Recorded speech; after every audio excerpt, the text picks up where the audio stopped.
Hello busy people. ఈరోజు ఏంటంటే నేను ఆఫీస్కి వచ్చేసాను. ఆఫీస్కి ఎందుకు వచ్చానంటే మీకు ఆల్రెడీ అర్థమైపోతుంది ఆ గిఫ్ట్స్ అవి ఇవి చూడడం వల్ల. సో ఈరోజు ఏంటంటే లాంగ్ సర్వీస్ అవార్డ్ ఫంక్షన్ ఉంది అండ్ బిర్యానీ కూడా ఇచ్చారు మాకు. ఇక్కడ చూపిస్తున్నాను కదా, సో ఇదే అనమాట. బిర్యానీ లంచ్కి ఇచ్చారు. So and also return gifts కూడా ఇచ్చారు. రిటర్న్ గిఫ్ట్స్ ఏమి ఇచ్చారంటే, సో ఇది బాటిల్, ఫ్లాస్క్ కమ్ బాటిల్ అనమాట. అండ్ ఇంకా వర్క్ ఫ్రమ్ హోమ్ నుంచి ఆఫీస్కి అప్పుడిప్పుడు వస్తూ ఉన్నా కాబట్టి యాక్సెస్ కార్డ్ కూడా తీసుకుంటున్నాను. బికాజ్ ఎవ్రీ టైం అక్కడ వాచ్మ్యాన్ దగ్గర వాచ్మ్యాన్ యాక్సెస్ తీసుకొని రావాలా. సో ఆఫ్టర్ లంచ్ ఏంటంటే ఇక్కడ బాటిల్స్ ఇచ్చారని చెప్పాను కదా, రిటర్న్ గిఫ్ట్. సో ఆ డిస్కషనే అనమాట. ఏంటంటే డిఫరెంట్ కలర్స్ ఉన్నాయి.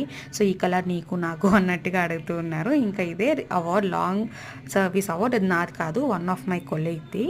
ఇంకా అలాగే ఆఫీస్ అంతా కూడా బాగా ఎక్స్ప్లోర్ చేసి కొలీగ్స్తో ఎంజాయ్ చేసి ఇంటికైతే వచ్చేసాను. Thank you so much for watching. Please do subscribe.